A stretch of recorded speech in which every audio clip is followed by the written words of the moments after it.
Ahojte, dnes si ukážeme, ako sa pracuje s maskami vo Flashi pomocou frame-to-frame animácie. Maska je spôsob, ako niečo postupne odkrývať. Na ukážkových videách si to môžete pozrieť, existuje viacero možností, ako pracovať s maskou. Prvá z nich je možnosť práce s frame-to-frame animáciou. Takže ako vytvoriť animáciu, v ktorej sú masky? V prvej vrstve, v prvom rámčeku, máme prázdny kľúčový snímok. Ak ho tam máme, môžeme do ňoho niečo nakresliť, niečo, čo postupne budeme odkrývať.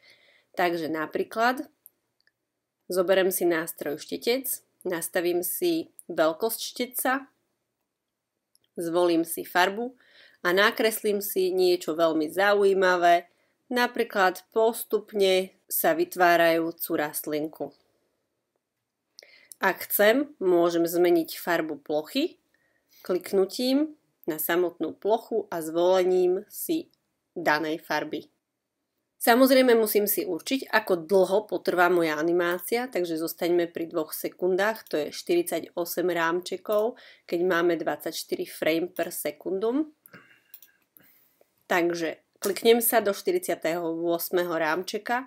A nakoľko nechcem, aby sa nič tu menilo, nechcem kresliť, nechcem vytvárať nič nové, vložím tam obyčajnú snímku. Skrátka, teda je F5. Túto vrstvu pekne uzamknem a do novej vrstvy si vytvorím masku.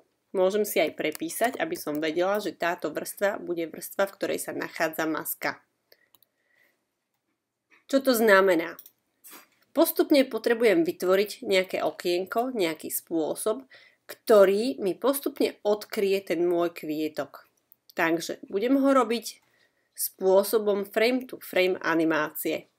V prvom prázdnom kľúčovom snímku pomocou štetca, pomocou nejakej inej farby, ako je samotný obrázok, takže dajme si modrú, pomocou nejakej väčšej stopy, budem postupne odkrývať tie časti, ktoré sa mi majú v danom momente ukázať. Takže začneme od spodu.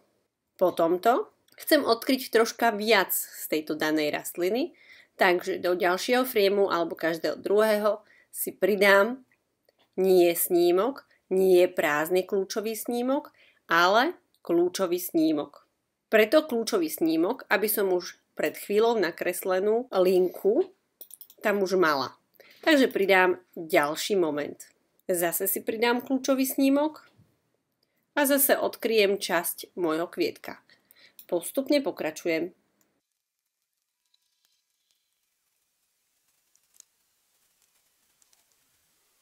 Ak sa stane, že ešte som nevykryla pôvodný obrázok, ktorý chcem odkryť, ale už nemám dosť snímkov, môžem na spodok, vo spodnej vrstve, pridať dĺžku animácie pridaním obyčajného snímka a vo vrchnej vrstve masky ďalej pokračovať s pridávaním kľúčových snímkov.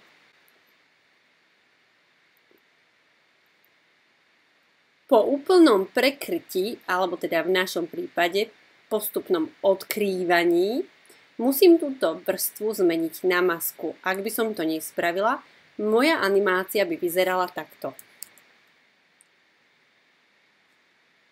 A toto nechceme. Takže, ako vytvoriť z tejto vrstvy masku? Kliknutím na vrstvu a stlačením pravého tlačítka si vieme vybrať z možností maska. Po potvrdení tejto možnosti sa nám z vrchnej vrstvy stane maska, ktorá nám postupne, to znamená okienko alebo rámček, ktorý postupne bude odkrývať obsah, ktorý sa pod ňou skrýva, v našom prípade vrstvu prvú. Zmení sa aj označenie vrstiev, takže pozrime si našu animáciu teraz.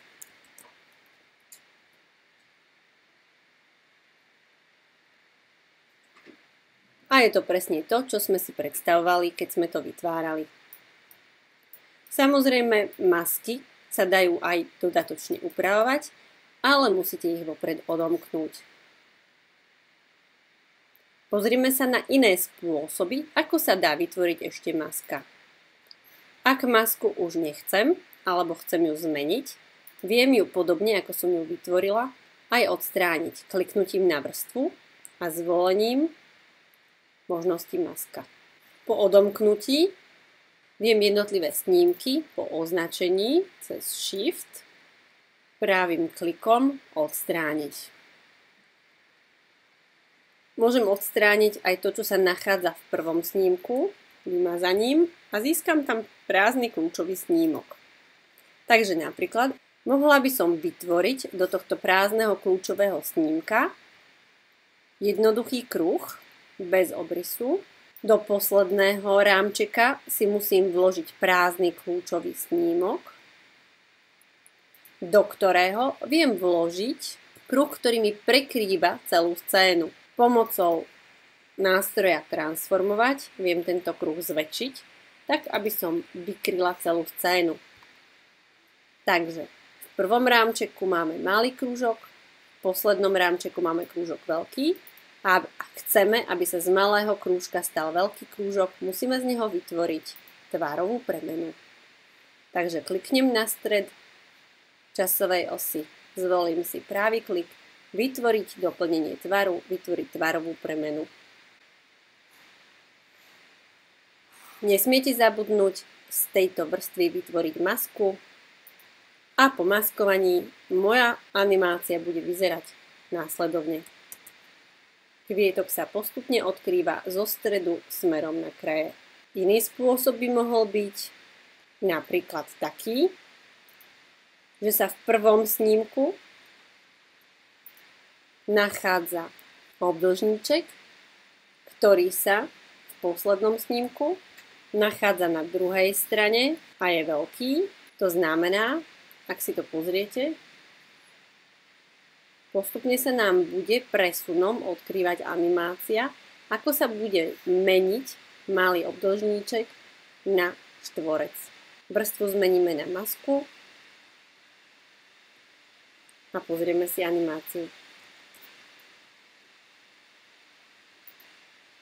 Ak by som chcela, aby táto maska odkryla animáciu, potrebovala by som vložiť tento obdĺžník na celú plochu. To znamená, že z malého obdĺžníčka sa stane štvorec, ktorý prekryje, alebo obdĺžník, ktorý prekryje môj pôvodný obrázok. Zase vytvorím masku a pozriem sa, ako to dopadlo. Ak som spokojná, môžem svoju animáciu odložiť. Prajem vám príjemné experimentovanie.